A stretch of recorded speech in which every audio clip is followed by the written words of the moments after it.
যথারীতি আপনাদের জন্য ৭১ নম্বর এপিসোড নিয়ে আজকে আমি চলে এসেছি। আমি অর্পণ, আর আপনি শুনছেন টেরর এফএম।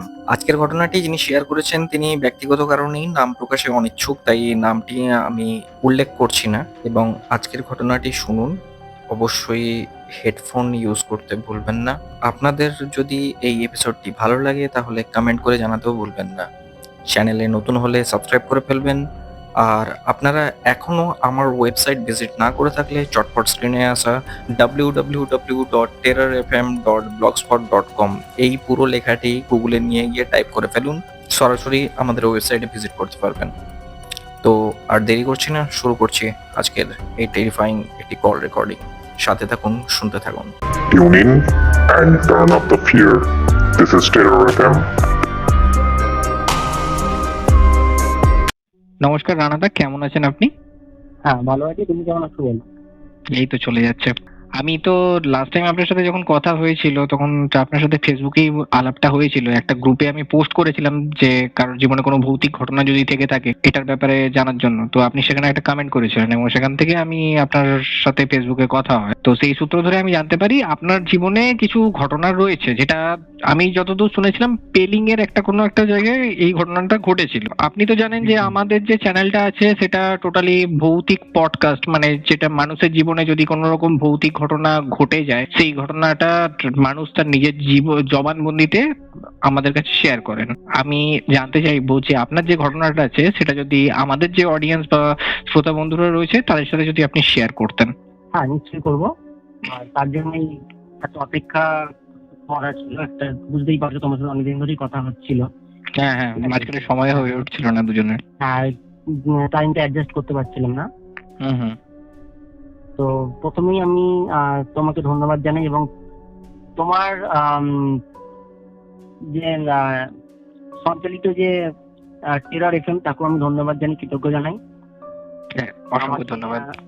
হ্যাঁ, আমাকে নিজের লাইফ এক্সপিরিয়েন্স এই ঘটনাটা সবার সাথে শেয়ার করানোর জন্য, এবং পাশাপাশি সমস্ত দর্শক এই সমস্ত শ্রোতাদেরও আমি ভালোবাসা জানাই।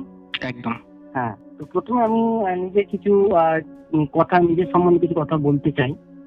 ঠিক আছে? তো ঘটনাটা শুরু করার আগে তাহলে অনেকের কাছে অনেক কিছু হয়তো স্পষ্ট হবে। তো প্রথমত আমি বলতে চাই যে আমি ভীষণ ভ্রমণ পিপাসু, ঘুরতে প্রচুর ভালোবাসি। ঠিক আছে? এবং সেটা যদি হয় বিশেষত পাহাড়ি অঞ্চল। আচ্ছা। তো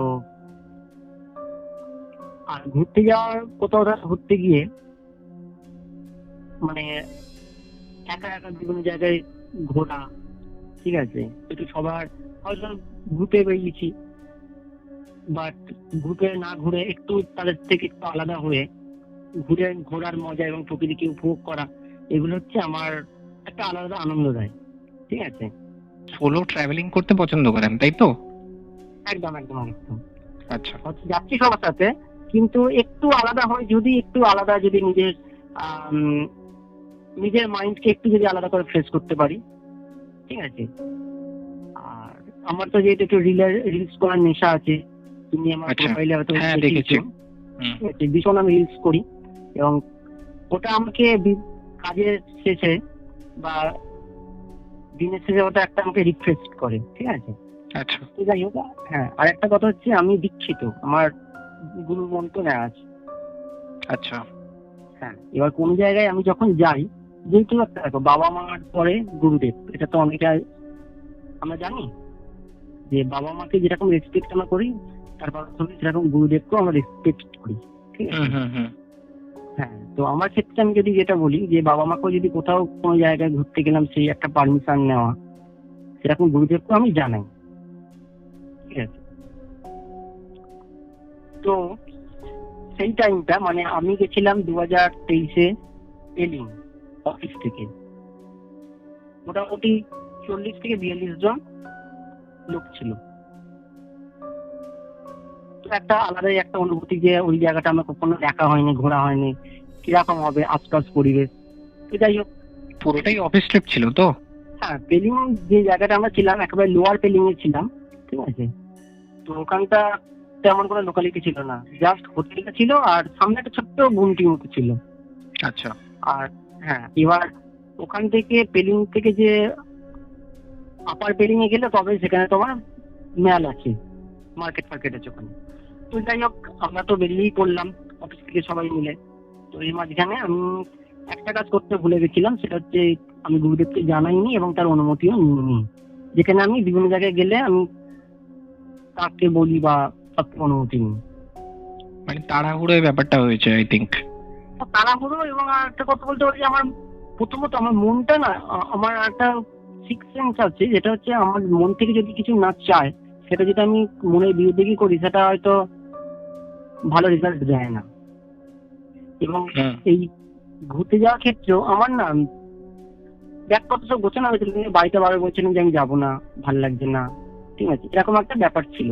কিন্তু বাড়ি থেকে যখন বললো যে যখন সব ঠিকঠাক হয়ে গেছে, ব্যাগ গুছিয়ে কেন যাবেন এখানে, এবং সবাই যখন তো চেনা পরিচিত, ঠিক আছে। তো যাই হোক, বেরিয়ে পড়লাম। প্রথম দিন আমরা ছিলাম রা বাংলা একটা রাত কাটানোর পর আমরা তারপরের দিন পৌঁছে গেছিলাম পেলিং। আচ্ছা।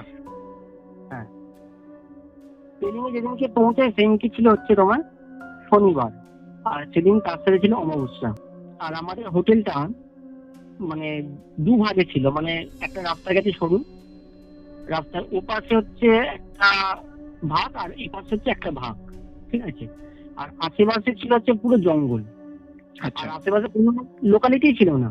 ওই বললাম একটা ছোট সামনে একটা দোকান ছিল হোটেলের সামনে, ওই অতটাই। তাও ওই দোকানটা তাও তোমার মোটামুটি ওই বিকেলবেলা পর্যন্ত তো খোলা থাকতো, তারপরেই বন্ধ হয়ে যেত। মানে একটা অফবিট প্লেস টোটালি। পুরোই অফবিট প্লেস, মানে সেখানে ঠিকঠাক ভাবে নেটওয়ার্কও কাজ করছিল না, এমন একটা অফবিট।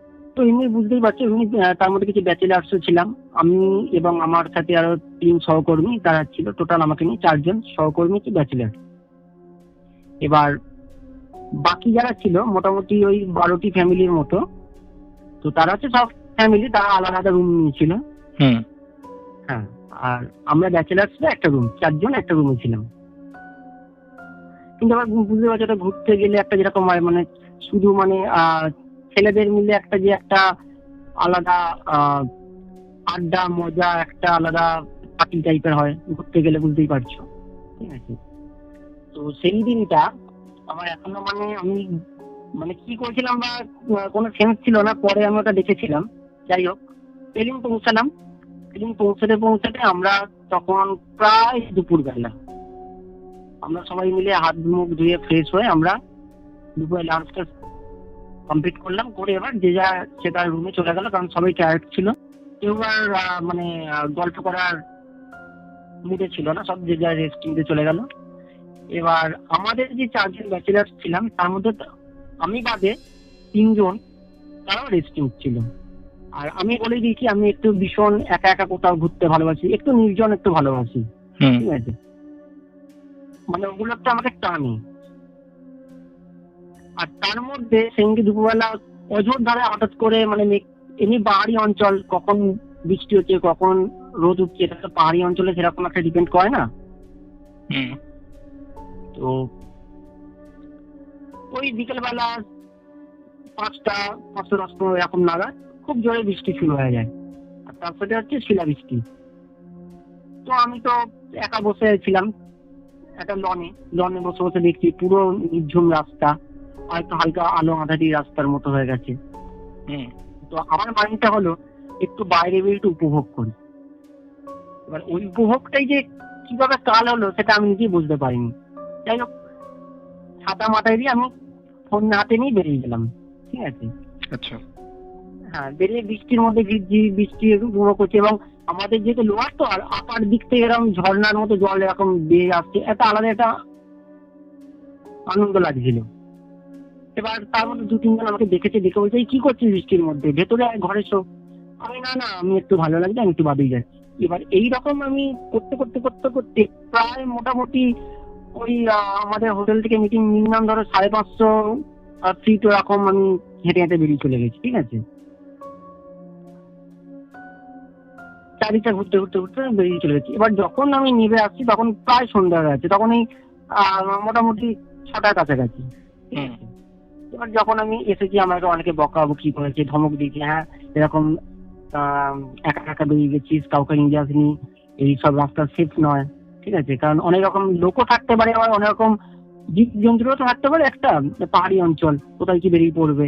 এবং পাহাড়ি অঞ্চলটা আমাদের মতো এখানের মতো নয় যে চারিদিকে পোস্টে আলো আছে, পুরোই টোটাল অন্ধকার হয়ে যায় গোটা রাস্তা। তো ফিরলাম, ফিরে ফ্রেশ ফ্রেশ হয়ে যখন স্ন্যাক্স দিল, খাওয়া দাওয়া হলো, তারপরে পার্টির আয়োজন করা হয়েছে। এবার আমার তখন মাইন্ডটা পুরো টোটালি চেঞ্জ হয়ে গেছে, ঠিক আছে। আমরা যে হোটেলটায় ছিলাম, মানে হোটেলের যে ভাগে, সেই হোটেলটা তখনও কনস্ট্রাকশন চলছিল, মানে জাস্ট ওই 2 তলার মতো হয়েছে আর বাকি উপরে চলছে। আচ্ছা, ঠিক আছে। এবার আমি কোন রকমের স্ন্যাক্স খেয়ে আমি উপরে আরো 3 তলার মতো উঠতে, এবার টোটাল 5 তলা হচ্ছিল। আমি একেবারে টপ ফ্লোরে উঠে গিয়ে অন্ধকারে বসেছিলাম, কারণ আমার একটা মাইন্ডের মধ্যে কি বলে নিজে বুঝে যায়, একা বসেছি। ওই আমি এমনি যে আলো আক করে শুতে পারি না, আমি অন্ধকার একটা বড় চৌহদ্দির মতো বসে আছি উপরে। আচ্ছা, এবার নিচে যারা ছিল তারা আবার অনেকে খোঁজাখুঁজি করে, তারপরে আমার তো ফোন এমনি রুমের মধ্যেই পড়েছিল, যার জন্য ফোন পাইনি। তারপরে ওরা এদিক ওদিক খোঁজাখুঁজি করে তারপরে আমাকে গিয়ে দেখছে আমি ওখানে বসে আছি। আমাকে বললো, এখানে কি করছিস অন্ধকারে বসে? চ ওখানে নিচে সব আনন্দ ফানন্দ করছে ভালো লাগবে, চ। বুঝতে পারছি তোর বাড়ির লোকের জন্য মন খারাপ আছে, চ আমরা একসাথে গল্প করবি। যাই হোক, টেনে নিয়ে এলো। আমার কিন্তু ওখান থেকে আসতে ইচ্ছে হচ্ছিল, যেন মনে হচ্ছিল কেউ যেন আমাকে ওখানে হাত পা মেটে বসে গেছে, এরকম একটা ফিলিংস হচ্ছিল। ঠিক আছে, হচ্ছে কেউ যেন আমাকে টানছে পেছন দিক থেকে, ওরা আমাকে সামনে থেকে টানছে, আর ওরা একটা অদৃশ্য শক্তি আমি পেছন থেকে টানছে। কোন রকমে এলাম নিচে। এবার নিচে আসার পরই মানে একটা ঝিমুনি টাইপের লাগছে, শরীরটা খুব উইক লাগছে, ঠিক আছে, মানে গান চলছে একদিকে, কোনো গানই কোনো লাগছে না। এবার আমি প্রথমেই বলেছি আমি কোনো ড্রিঙ্ক বা এরকম জাতীয় কিছু পছন্দ করি না, বা করলে হচ্ছে রেয়ার, কিন্তু বেশিরভাগটাই করি না পছন্দ, ঠিক আছে। কিন্তু এখন এসছি, ওরা সব সাজিয়ে আমাকে দিচ্ছিল। আমি বললাম যে আমি খাবো না, ভাল লাগছে না। বলছে, এবার আমাকে একটা দাদা বলছে, তুই হট করে এইভাবে কথা বলছিস কেন? তোকে তো ভালো মুখেই বললো। তো আমি সেখানে আবার একটুখানি কি বললাম আমার ব্যাপার, আমি মানে তখন ওই পরিস্থিতি ওই কথার যে কিভাবে রিয়াক্ট করতে হয় সেটাই আমার মাথার মধ্যে নেই, মানে আমি অ্যাংরি টাইপের হয়ে গেছি, ঠিক আছে। হওয়ার পরে তখন একটু হালকা একটু ক্যাচাল টাইপের হলো, হওয়ার পর বুঝতে আছি। আবার সে বললো সবাই এনজয় করতে, কেউ তো এনজয় করবি না। যাই হোক, আমি বললাম ঠিক আছে, একদম জাস্ট ঠিক আছে, এখনো মনে আছে ওই অতটুকুই, মোটামুটি 30 কম, ঠিক আছে। সবাই গান চলে নাচানাচি করছে, আমরা তার মধ্যে এবার আমাকে হাত ধরে টেনে মাঝখানে ঢুকিয়েছে। আমি নাচতে আমি যে দুম করে পড়ে গেছি, একটা আচ্ছা মনে হচ্ছে ছিলে ফেলে দিল, ঠিক আছে। তারপর থেকে আমার কোনো সেন্স নেই। আচ্ছা, এবার আমি মাঝখানে একটু সাবস্ক্রাইব রেখে আমি আবার তারপরের কথাটা বলছি। তারপরের দিন আমরা গেলাম স্কাই ওয়াকটা দেখতে। তুমি হয়তো জানো পেলিং এ একটা স্কাই ওয়াক আছে, ঠিক আছে। স্কাই ওয়াক যাবো সকালবেলা। তো আমাকে দুদিন বললো যে তোর যদি যাওয়ার ইচ্ছে যাবি, নাহলে তোখানে শুনে থাকবি। এরকম ভাবে কথা বলছিলাম, কি হলো কালকে তো এইটুখানি জাস্ট হলো, তারপর তো আমার কিছু মনে নেই। এবার একটা ছেলে মেয়ে সবাই একসাথে গেছে, একটা আলাদা চিন্তা আসতেই পারে যে কি করে ফেললাম রে বাবা, এরকম ভাবে কথা বলছি, ঠিক আছে। বললো তোর জন্য কালকে 42 জন লোক একটা অস্বস্তিকর পরিবেশ মানে পড়েছিল, ঠিক আছে। আমার জন্য বলছে, হ্যাঁ তোর জন্য, তুই কালকে যা করেছিস তার জন্য কেউ ঘুমাতে পারে না। কালকে তুই সারা রাত যা করেছিস, যা কীর্তি করেছিস, সারা রাত আমাদের ঘুমের পুরো 12টা বেজে গেছে। আর সব ভোর 5টার সময় কোনো রকমের শুয়েছে, আবার 7টার সময় উঠে রেডি হয়েছে। তো তুই যাওয়ার ইচ্ছে তুই যাবি, নাহলে এখানে থাক। তো আমার তখন একটা ফিলিংস হচ্ছিল, যেন মনে হচ্ছিল আমাকে কেউ মানে ওই ঘরের মধ্যে যেন সীমাবদ্ধ করে রাখতে যাচ্ছে, ঠিক আছে। মনে হচ্ছে কানে কানে যেন কেউ বলছে যে এখানে থেকে যা, এরকম একটা ফিলিংস হচ্ছিল। আর যখন আমি তো বিছানায় শুয়েছিলাম, যখন উঠছি গোটা গায়ে হাতে পায়ে বিভৎস যন্ত্রণা, এবং অনেক জায়গায় আমি আঁচলের দাগ, কাটা দাগ এসবগুলো দেখেছি, আর বিভৎস যন্ত্রণা হচ্ছে। আচ্ছা। ঠিক আছে, তাও কোনো রকমই আস্তে আস্তে দেয়াল ধরে গিয়ে আমি কোনো রকম রেডি হয়েছি, হওয়ার পর আমি বেরিয়েছি। আমি যখন গাড়িতে গেছি ওদের সাথে ঘুরতে, তখন আমার সাথে যারা ছিল গাড়ির মধ্যে তারা কেউ কথা বলেনি। ঠিক আছে, মানে আমি যেন বসে আছি একদিকে, আমাকে যেন ওরা ভয় পেয়ে ওরা আরো যেন ওদিকে চেপে যাচ্ছে। মানে আমি তো ডান দিকের উইন্ডোর দিকে হচ্ছিলাম, আর ওরা বাঁ দিকে সব ছিল, ওরা সব বাঁ দিকে চেপে গিয়ে মানে আমাকে যেন এড়িয়ে চলতে হয়েছে, এরকম একটা ব্যাপার। কোনোরকমে ঘুরে এলাম, ঘুরে এসে আবার রাত হয়ে গেল।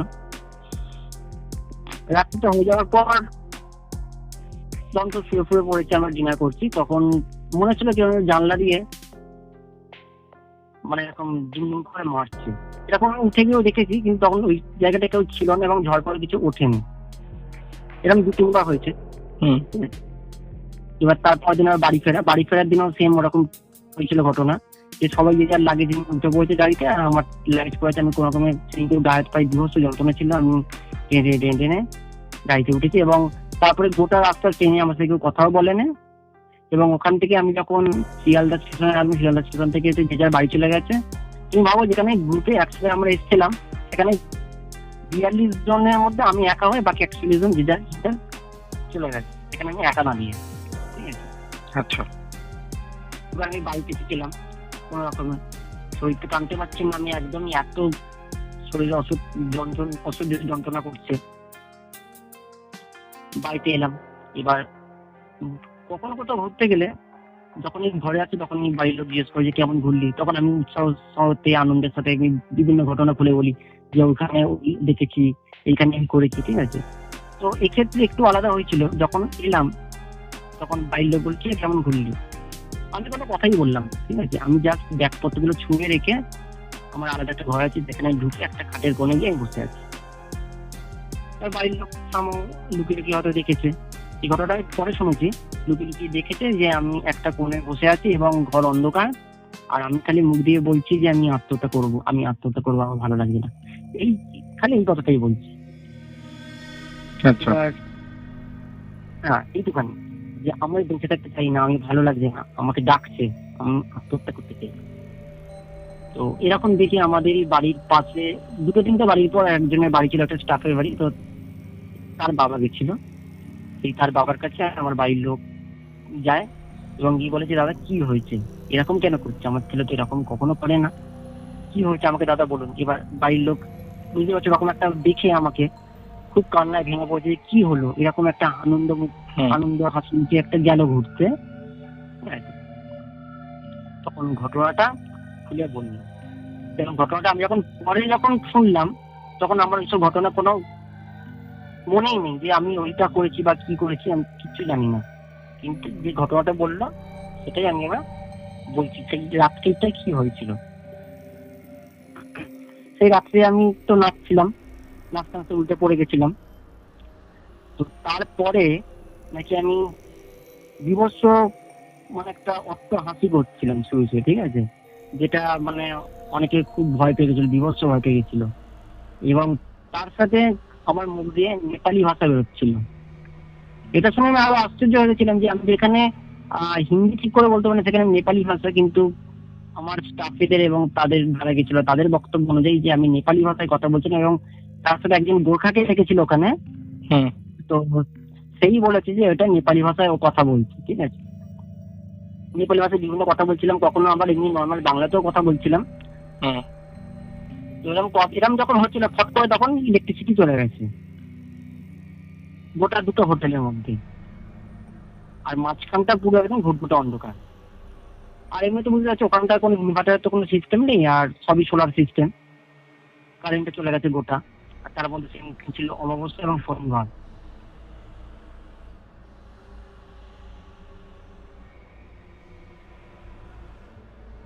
তারপর কি হলো? শনিবার এবার কোন রকম মোমবাতি জ্বেলেছে, ওই হোটেলেও জ্বেলেছে, এখানেও বয়ে এনে জ্বেলেছে মোমবাতি। যাই হোক, তখন আমি নেপালি ভাষায়, মানে আমার অ্যাকচুয়ালি কণ্ঠটা নাকি অন্য টাইপের নাকি শোনাচ্ছিল, একটা মেয়েদের কণ্ঠ। ঠিক আছে, নেপালি ভাষায় আমি বলছিলাম যে আমি 21 বছর পর ফিরে এসেছি, আমি 21 বছর পর ফিরে এসেছি, আর আমি তোকে নিয়ে যাবই। ঠিক আছে, এই কথাটা বলছিলাম। এবং তার সাথে আমি একটা নাম রাকেশ রাকেশ বলে আমি কাউকে ডাকছিলাম। আচ্ছা ঠিক আছে, এবং বিবশ যে আমি তোকে ছাড়বো না, মানে খুবই রুডলি ভাবে, খুবই ভাবে। তো ওই টাইমে আমাকে যতজন আটকেছে, মানে আমার, ঠিক আছে তুমি দেখেছো, ঠিক আছে, বিভিন্ন রিলসে তো তুমি আমাকে দেখেছো, মোটামুটি একটা আন্দাজ করো যে কত কিরকম, একটু slim আমি, খুব একটা হেলদিও নয়। ঠিক আছে, এবার আমাকে যদি কেউ একজন কোনো স্বাস্থ্যবান কেউ যদি আমাকে চেপেও ধরে, দুটো হাতে যদি কি করে, আর আমার ছাড়ানোর সাধ্য নেই। কিন্তু সেক্ষেত্রে মোটামুটি 20-22 জন আমাকে ধরে রাখতে পারেনি, ছেলেটারা সবাইকে ফেলে দিয়েছি। এবং তারা ওতে আরো রীতিমতো ভয় পেয়ে গেছে যে কি করে এত শক্তিটা এলো। ঠিক আছে, এবং যে আসছে গাট করতে, মানে রীতিমতো মারধর, মানে আমি তো মারধর করেছি রীতিমতো নাকি। ঠিক আছে, আচ্ছা এবং তার পর মুহূর্তেই আবার ওই নেপালি ভাষায় একটা মেয়েলি কণ্ঠে যে কথা বলছিলাম, হতে হতে তারপরে একটা নাকি ছেলেদের কণ্ঠও বলছি, ছেলেদের কণ্ঠে কিছু একটা বলছিলাম যে আমাকে ছেড়ে দাও, আমাকে ছেড়ে দাও, আমি এরকম কাজ কখনো কখনো এরকম করবো না। ঠিক আছে, এটা আমি নর্মালি বাংলায় বলছিলাম। তো ওই টাইমে আমাকে মানে যে যা পেরেছে করেছে। ওই টাইমটায় মানে অনেকের ধারণা ছিল যে প্রথমত আমি হয়তো মানসিক রুগী। ঠিক আছে, আচ্ছা কিন্তু আমার কেন, আমার গোটা ফ্যামিলির এরকম কারণ নেই, প্রথমেই বলে দিচ্ছি। অনেকেই হয়তো ভাবতে পারে, আমার কোনো বন্ধুরাও, যেটা আমাদের স্টাফেরাও ভেবেছিল। ঠিক আছে, যে কোনো মিলি বা কিছু, কিন্তু ওসব কিছুই নয়। আর এখন আমি সুস্থ, যাই হোক। আর তারপরে অনেকে ভেবেছিল যে যেহেতু অনেকে আন্দাজ করছিল যে এরকম ওকে কোনো অশরীরই পেয়েছে, কোনো একটা শক্তি কাজ করছে। ঠিক আছে, তো সেই টাইমে যে যা পেরেছে করেছে, কিন্তু তারপর কোনো ফল হয়নি। আচ্ছা ওই টাইমে একজন কোচ একটা দেয়ালে একটা কালী ঠাকুরের ক্যালেন্ডার ঝুলছিল, সেই ক্যালেন্ডারটা খুলে আমার নাকি বুকে বসিয়ে নাকি পুজো করছিল ঠাকুরটা। ঠিক আছে, আর তার সাথে অনেকে আবার ওই রান্নাঘর থেকে ওই শুকনো লঙ্কা জোগাড় করে এনে ওইগুলোকে পুড়িয়ে পুড়িয়ে নাকে ঢুকিয়েছে। এবং এর সাথে আমি অনেক শারীরিক নির্যাতন আমাকে করেছে। তার তার হচ্ছে যেমন অনেকে মারধর করেছে। ঠিক আছে, অনেকে সিগারেট ছ্যাঁকা গোটা গায়ে দিয়েছে আমাকে, ভাবছে বোধহয় এইগুলো দিলে হয়তো যদি শরীর থেকে বেরিয়ে যায়, কিছু হয়নি। তো এরকম করার পর তখন ওই রাত 3টের মতো বাজে, তখন আমাকে নিয়ে 2-3 জন এবং ওদের একজন মানে নেপালি একজন ভদ্রলোক ছিলেন, তো তারা গিয়ে একটা মনিস্ট্রিতে যায় রাত্রিবেলা। ওইখানে গিয়ে দেখায়, তখন ওখানেই লোকজন বলে যে এর সাংঘাতিক অবস্থা, আমি এখন কিছু করে দিচ্ছি, কিন্তু এই জিনিসটা রাখতে হবে। এবং বাড়ি যখন ফিরবে, বাড়িতে গিয়ে ওখানে কিছু একটা কোনো মন্দির বা কোনো একটা জায়গায় গিয়ে সেই কাজটা করতে হবে। ঠিক আছে, মনীষীদের নিয়ে গিয়ে কোন রকমে ঝাড়ফুঁক ফাড়ফুঁক এরকম টাইপের কিছু একটা করেছিল ওরা। এবং একটা ছোট একটা কৌটো একটা জল দিয়েছিল, এবং জলটা বলেছিল যে তোমরা যতদিন এখানে আছো ওই জলটাকে ততদিন খেতে হবে। ওখান থেকে নিয়ে এসেছিল, এবং আমি আবার নিয়ে এসেছিল। তারপরে আবার যখন আমাকে ঘরে এনেছিল, তখন আবার এখন সেম কেস হয়েছিল। সেম কেস হওয়ার পর অনেকে হয়তো ভেবেছিল যে আমি হয়তো ওই যেটা বললাম না যে একটু যে ড্রিঙ্ক হয়েছিল, অনেকে ভাবছিল ওর হাতে রিয়াকশন ছিল। এবং ওই প্রচন্ড ঠান্ডায় এবং ওই টাইমটা যখন ফিরে এলাম, তারপরে আবার বৃষ্টিপাত শুরু হয়েছিল, এবং ওই কনকনে এবার হাওয়ায় মানে জোরে মানে কাঁপিয়ে দেবে এরকম একটা টাইমে আমাকে মানে বাথরুমে নিয়ে গিয়ে, জামা কাপড় ছাড়িয়ে বাথরুমে নিয়ে গিয়ে আমাকে গোটা ঠান্ডা জলে চান করিয়েই যাচ্ছে, যে যদি একটু শান্ত হয় বা কিছু একটা হয়। কিন্তু ওরা যেটা বলেছে যে চান তো করে যাচ্ছে, কিন্তু আমার কোনো কাঁপুনিও লাগছে না, এবং কোনো একটা ঠান্ডার কোনো একটা ভাবই লাগছে না এখন। এবার এটা করানোর পর কোনো রকমে মানে আমাকে যতবার তারপরে বিছানায় নিয়ে গিয়ে শুয়েছে, আমি ততবার উঠে দরজার কাছে বেরিয়ে যাচ্ছিলাম। এবং দরজাটা খুললেই ছিল একটা মানে জঙ্গল, এবং তার দরজার পাশ দিয়ে একটা নিচে রাস্তা নেমে যাচ্ছে, যেটা হচ্ছে তোমার একদম ওই এরকম খাদ মতো থাকে না, পাশে যেরকম হয় নিচু, নিচ দিয়ে হেঁটে হেঁটে গেলে খাদের মতো একটা রাস্তা। তো আমি যতবার দরজাটা যাচ্ছিলাম, আমাকে টেনে নিয়ে গিয়ে আবার বিছানায় শুয়ে দিয়েছিল। তো এরকম করতে করতে তারপরে একজন দাদা ছিল, তার গলায় ছিল একটা হনুমানজির একটা লকেট। আচ্ছা। সে আমাকে মানে হ্যাঁ, সে আমাকে সারা রাত চেপে ধরে, মানে হাত পা আমাকে ছাড়ানো যাচ্ছে না এরকম, হুম। চেপে ধরে সে সারা রাত ছিল। মানে সেই দিনকে আবার স্কাই ওয়াক গেলাম হুম। সকাল পর্যন্ত। হ্যাঁ, এবার তো বাড়ি চলে এলাম। হুম। এবার তো বাড়ি চলে এলাম। বাড়িতে আসার পর সেমডে ডিউটি, সোমবার রবিবার ফিরেছি, সোমবার ডিউটি। তো অফিসেও কাজ করতে ইচ্ছে হচ্ছে না, ঘরেও খেতে ইচ্ছে করছে না, এরকম হচ্ছে। খাইনি কদিন। হুম। এবং আলোটা বিভৎস মানে সহ্য হচ্ছিল না। এবং আমি তো ডেলি যেমন সকালবেলা ঘরে পুজো আর্চা করি, সেই সব পুজোপাটা আমি একেবারে তুলে দিয়েছিলাম, মানে পুজো বা এইসব বলে করিনি। তো যাই হোক, হুম। ওখানে বলেছিল যে একটা জল দিয়েছিল, সেই জলটা যতদিন আছে ওখানে খাওয়াতে, তো খেয়ে তারপরে একটুখানি ছিল সেটা ঘরে নিয়ে চলে গেলাম, তারপরে খাইনি। এবার যখন ওই স্টাফেদের ওই লোকগুলো যখন বাড়ির লোককে আমাকে বললো, আমার বাড়ির লোককে, হুম। তখন বললো কোনো ভয় নেই, ও তো ভালো ছেলে, ও এরকম কোনো খারাপ কাজ করে না, এই এই ব্যাপারগুলো ঘটেছে। ঠিক আছে, ওকে সবাই মিলে আটকানোর চেষ্টা করেছিল এবং ওকে আটকাতে পারছিল না। এবার আচ্ছা। হ্যাঁ, এবার আমার যেহেতু দীক্ষা আছে, আমাকে গুরুদেবের কাছে নিয়ে গেছিল। হুম। তখন একটু গুরুদেবের বাড়িতে যখন ঢুকছি, একটুখানি যেন হচ্ছিল শরীরটা না আমার হালকা হলো একটু, এরকম টাইপ। ঠিক আছে, তো আমাকে একটা হুম। আসনে বসিয়ে টোটালটা জিজ্ঞেস করলো ঘটনাটা। তখন আমি ঘটনাটা খুলে বলি যে এরকম শনিবার দিন আমি বেরিয়েছিলাম এলিমি থাকাকালীন, শনিবার দিন আমার সেদিন অবস্থাও ছিল। এবং ঘুরতে ঘুরতে ঘুরতে ঘুরতে আমি একটা জায়গায়, একটা জঙ্গলে, মানে রাস্তা ধারা না, একটা জঙ্গল গাছ গাছেরা এরকম মতো, তো সেইখানটা দাঁড়িয়ে টয়লেট করেছিলাম।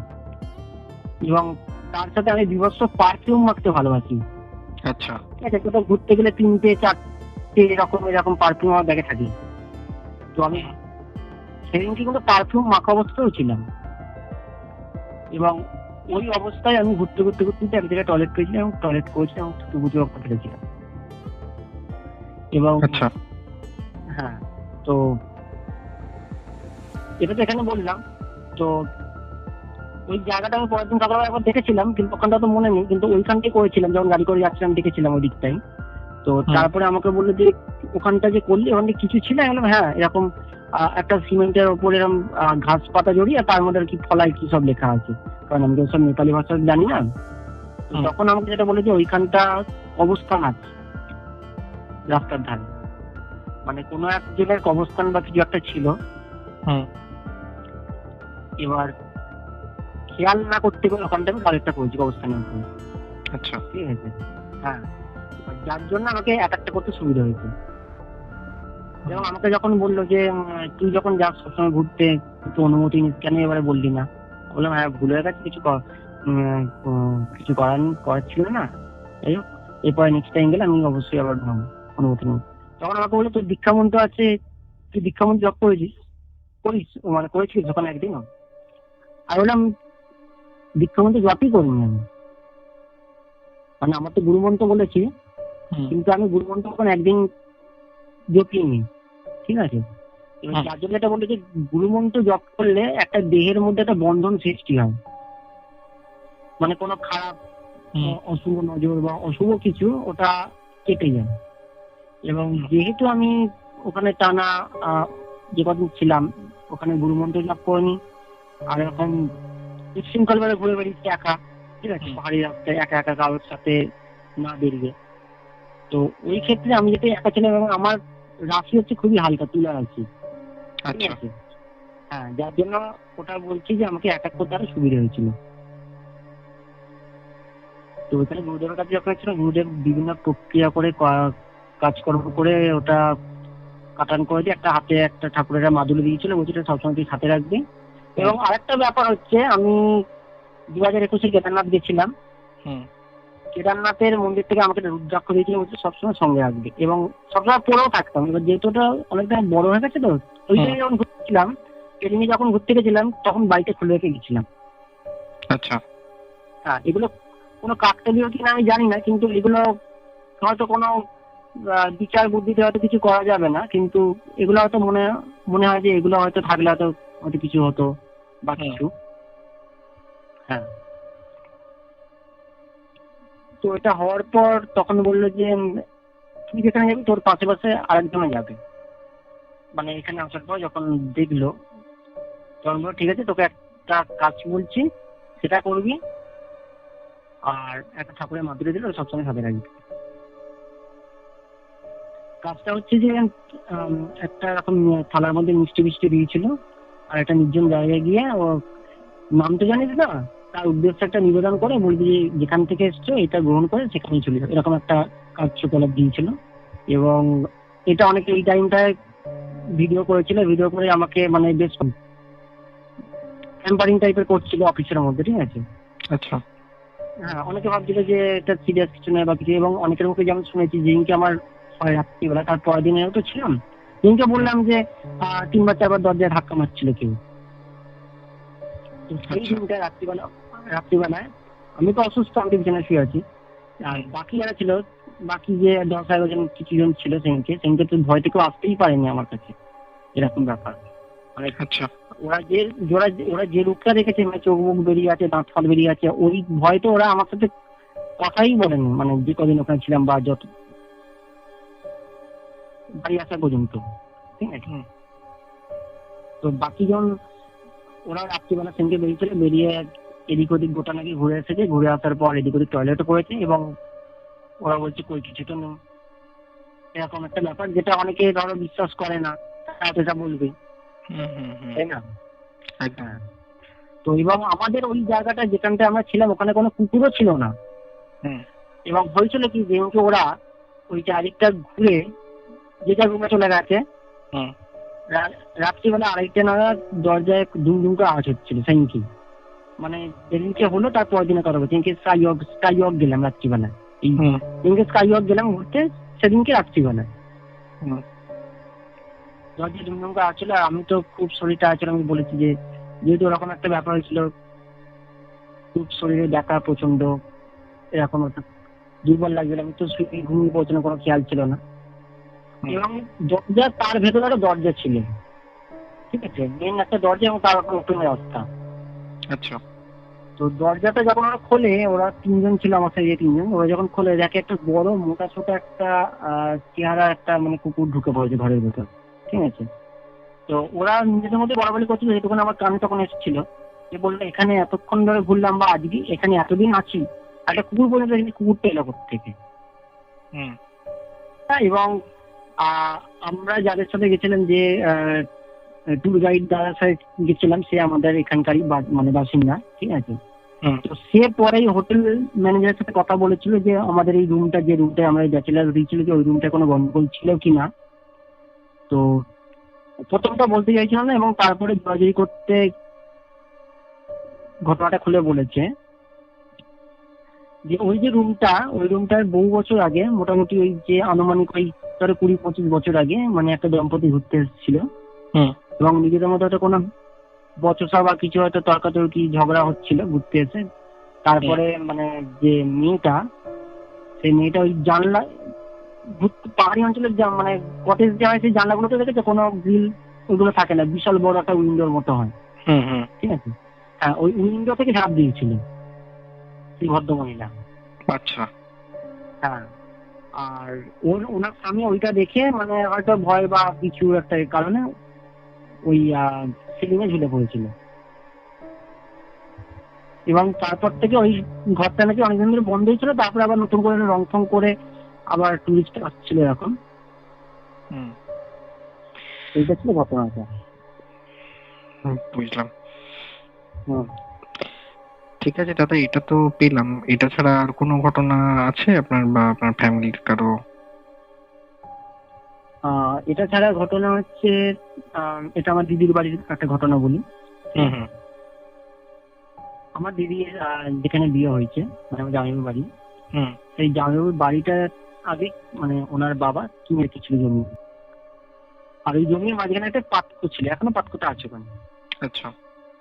হ্যাঁ, এবার ওনারা তো অন্য জায়গায় থাকতো, তখন ওইখানটা জমি পড়েছিল ঘরেরই কলোনি।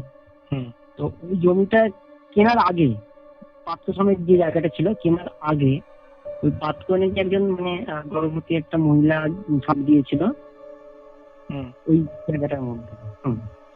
তো এবার তখন তো আশেপাশে ওইখানটা ওই জায়গাটার মধ্যে আশেপাশে তো কোনো লোকালিটিতে আমি ছিলাম না, যার জন্য অত খবর পাইনি বা কে খবর বা দেবে, তারাও তো অনেক দূরে থাকতো।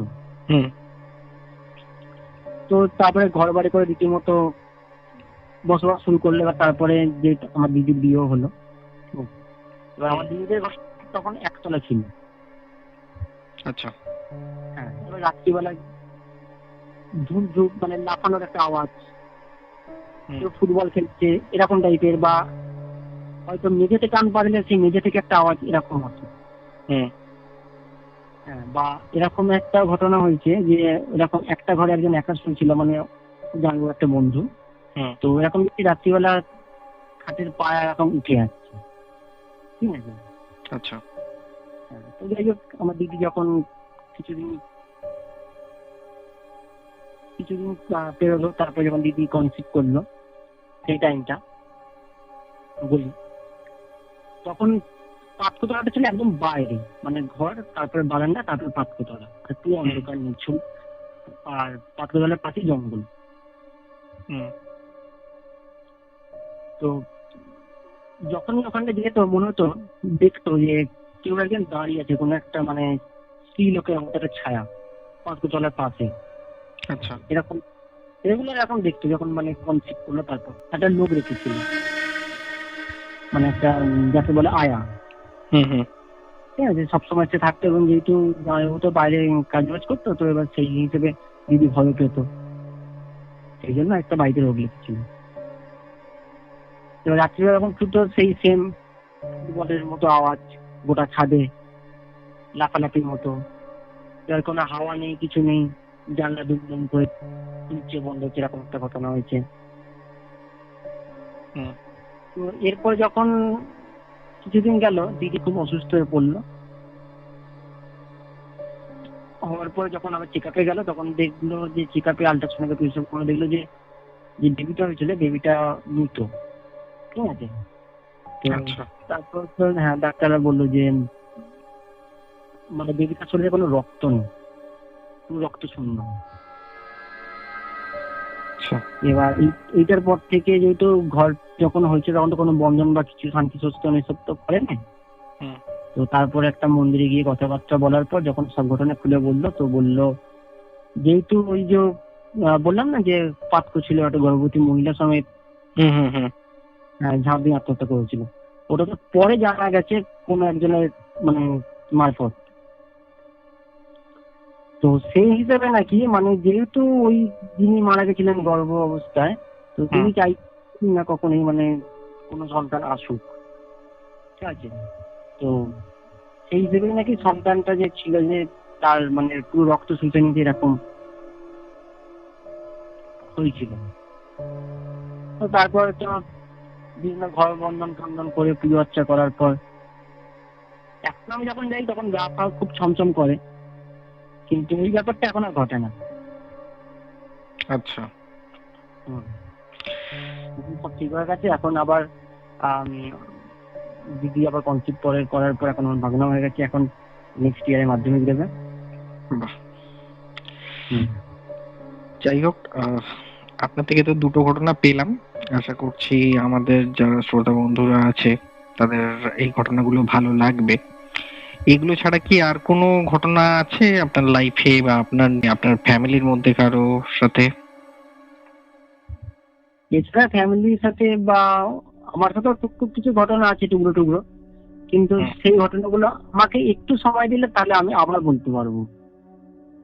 আচ্ছা, তা ওগুলো মানে কতক্ষণের হবে তাও?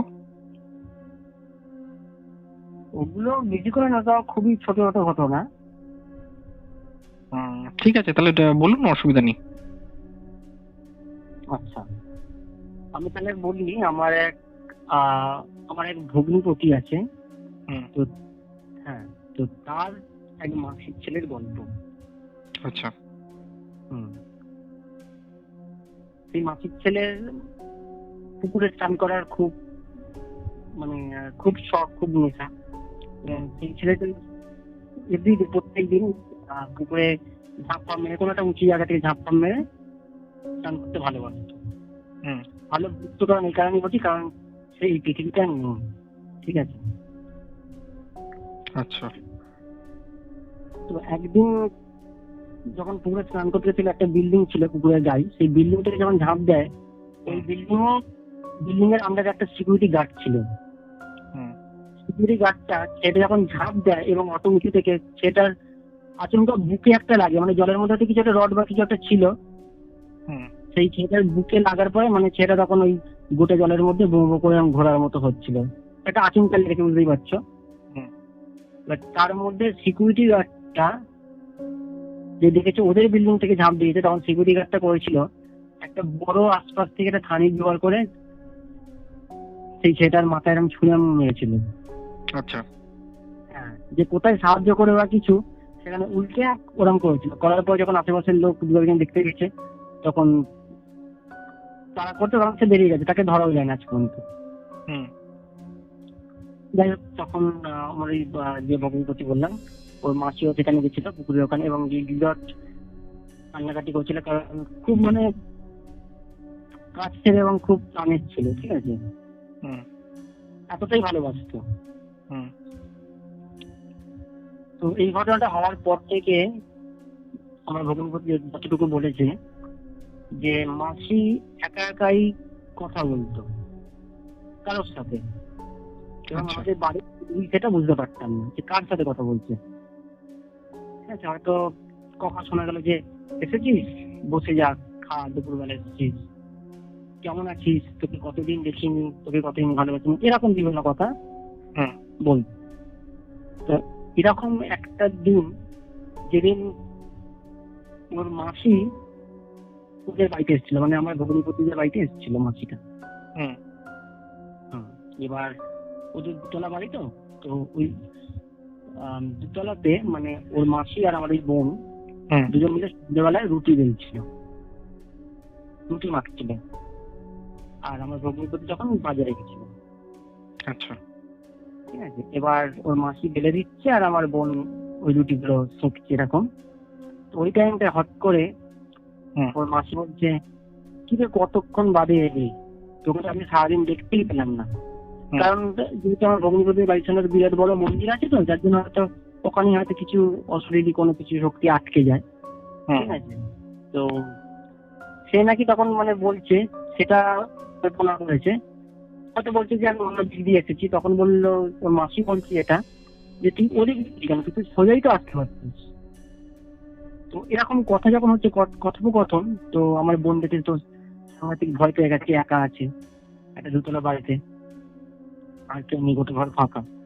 তো তার সাথে আবার যখন বলছি যে বস বস, রুটি হচ্ছে, গরম রুটি, তো বৌদিনাকে খেয়ে যাবি গরম রুটি তরকারি, তো এইটার সঙ্গে আরো আচমকা ভয় পেয়ে গেছে। ঠিক আছে, তো এবার যখন সিঁড়ি দিয়ে আস্তে আস্তে নেমে আসছে, তখন আমার ভগ্নিপতি বাজার করে ঢুকছে সবে, তখন আমার বোন বলছে এই ব্যাপার হয়েছে, আমার ভীষণ ভয় লাগছে। তো তখন এবার যেই ঢুকছে, তখন ওর মাসির মুখ দিয়ে একটা ঠিক আমার ভগ্নিপতি বলছে, কি রে দাদা, তুই কেমন আছিস, তোকে কতদিন দেখিনি। তখন বলছে তুই কে? বলছে আমি তো তোর ভাই, একটা নাম বললাম। হুম।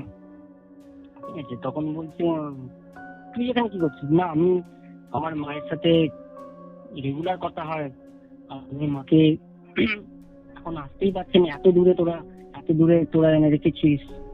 ঠিক আছে, আর তোদের বাড়ির সামনে মন্দির, আমি তো ঢুকতেই পারছি না, আমার খুব অসুবিধা হচ্ছে, আর সেই জন্য আমি দেখতে এসেছি এতদিন বাদে। তখন আমার ভগ্নিপতি বলছে ঠিক আছে বস, বলে দরজা বন্ধ করে ওরা শুয়ে চলে গেছে একটা রোজাকে ডাকতে। এবার রোজাটা জাস্ট ঘরের মানে উঠানে পা দিচ্ছে, তখন ওই উপর ঘর থেকে তখন ওর যে মাসির মুখ দিয়ে বলছে যে হাতে পায়ে নিয়ে এলি এরকম, মানে এই তো বলি যে মা বলবে যে রুটি হচ্ছে, রুটি খাবি, আর আমাকে এরকম রোজা নিয়ে এসে আমাকে এখান থেকে তাড়াতে চাইছিস, আমি কিছুতেই যাবো না। আচ্ছা। তো কোন রকমের দরজা অনুযায়ী খুলে তখন নিচে নেমে এসেছে একদম।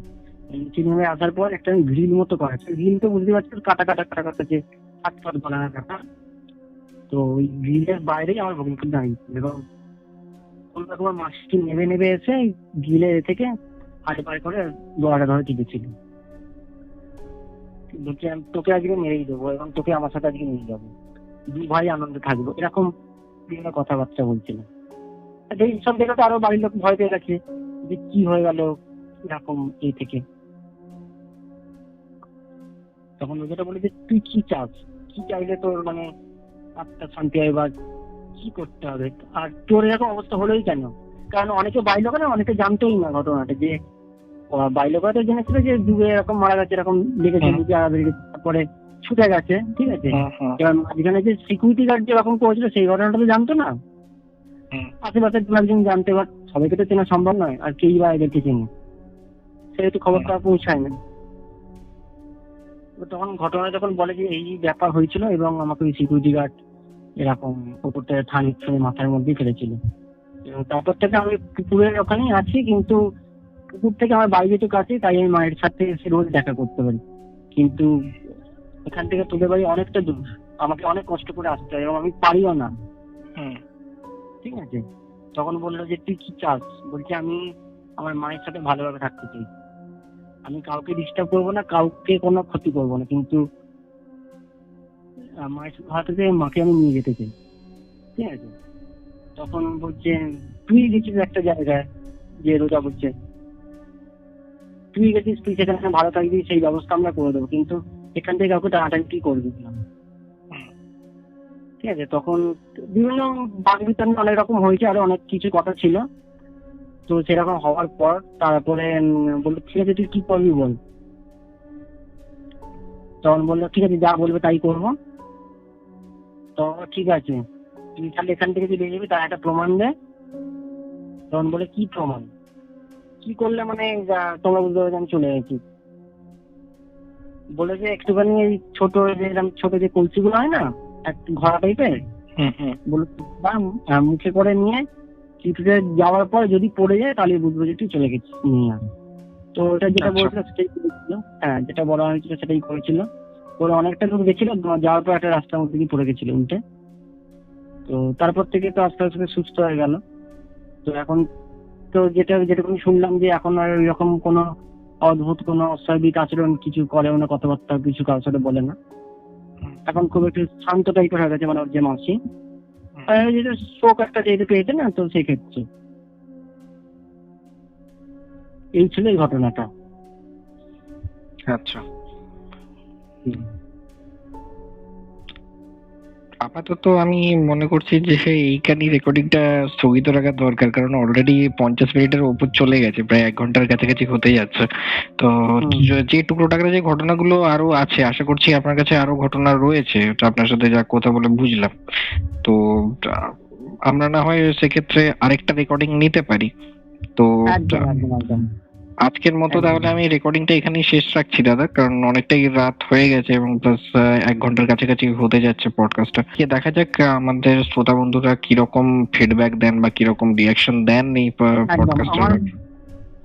আমার ঘটনা যদি শ্রোতা বন্ধুদের ভালো লাগে অবশ্যই আমি তোমার সাথে আমার লাইফের ঘটা বা আরো আমার ফ্যামিলির লোকের সাথে ঘটা কোনো ঘটনা আমি শেয়ার করবো তোমাদের জন্য।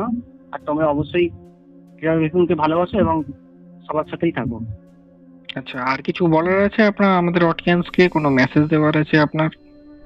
অডিয়েন্সকে বলতে চাই তোমাদেরও লাইফে যদি কোনো অলৌকিক বা বুদ্ধি দিয়ে বিচার করা যায় না, বা বিজ্ঞান যার কোনো যুক্তি দিয়ে বিচার করতে পারে না, সেরকম যদি কোনো ঘটনা থাকে অবশ্যই টেরার এফএমের সাথে কন্ট্যাক্ট করো এবং সেই ঘটনা খুলে বলো, এবং আমরা ছোট বন্ধুরা অনেক অপেক্ষা করে থাকি এরকম ঘটনা কাহিনী শোনার জন্য। ঠিক আছে দাদা, ধন্যবাদ তোমাকেও অর্পণ দা, অনেকক্ষণ ধরে আমার এই ঘটনা। অসংখ্য ধন্যবাদ আপনাকে আমাদেরকে এতক্ষণ সময় দেওয়ার জন্য। যেহেতু প্রথম যে আমার লাইফের সাথে যে ঘটনাটা, সেটা তো যেহেতু আমার জ্ঞাত অবস্থায় ঘটনাটা ঘটেনি না, আমি যেহেতু সবার সাথে কভার আপ করে করে করে ঘটনাগুলো আমি জাস্ট শুনেছি, কালেক্ট করেছিলাম। হ্যাঁ এই ঘটনা এইভাবে করেছে। যেহেতু আমি বলেছিলাম না একটা ওই টাইমটা একটা লং পিরিয়ড একটা খুব একটা খারাপ সিচুয়েশনের মধ্যে যাচ্ছিলাম, যেটা মানে লোক খুব ট্যাম্পারিং করছিল, রোস্টিং করছিল, ওইসব ঘটনাগুলোকে নিয়ে হিন্দি করছিল, ঠিক আছে। অনেকে ভাবছিল হয়তো কোনো শারীরিক কোনো অসুখ আছে, বা অনেক হয়তো ভাবছিল বা ড্রিঙ্ক করার ফলে এরকম করছে বা বিভিন্ন কিছু, কিন্তু তার মধ্যে কিছু কিছু লোক যারা বিশ্বাস করছিল যে না কিছু একটা অদ্ভুত কিছু একটা আছে। এবং আমি পরে যখন আবার বিভিন্ন লোকের কাছে অনেকে জানতে পারি আমার ঘটনাটা জানার পরে তাদের মুখ থেকেও যে তারাও নাকি কিছু কিছু সময় পেলিং এ বিভিন্ন জায়গায় থেকেছে, ঠিক আছে, এবং তাদের সাথে অদ্ভুত কিছু ঘটনা ঘটেছে। না, আপনি যে দিকটার কথা বললেন সেদিকটাতে এরকম কেসেস আছে, বিক্ষিপ্ত ভাবে কয়েকটা জায়গাতে আছে এরকম জায়গা। হুম, হুম। এবং আমার এই ঘটনাটা ঘটার পরে আমাদের পাশের বাড়ির একজন মানে ওখানেই যেত, টিকিট ফিকিট সব কাটিয়ে রেখেছিল। তারপরে আমার ঘটনা শোনার পর বললো যে থাক, যাবো না।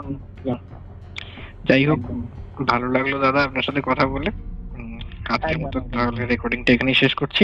ভালো থাকবেন, শুভরাত্রি। একদম, ধন্যবাদ, শুভরাত্রি। এটাই ছিল আজকের পডকাস্ট। এই রকমই আরও পডকাস্ট শুনতে এই ভিডিওটির শেষে স্ক্রিনের উপরে আসা বাঁ দিকের বা ডান দিকের ভিডিওটি ক্লিক করুন। আর আমাদের চ্যানেলে আসা আরও লেটেস্ট আপডেট পেতে স্ক্রিনের নিচে আসা বেল নোটিফিকেশনটি অবশ্যই ক্লিক করুন। তো এখনকার মতো এখানেই শেষ করছি, ফিরে আসবো আরও কিছু ইন্টারেস্টিং ঘটনা নিয়ে। Till then, tune in and turn up the fear. This is Terror FM.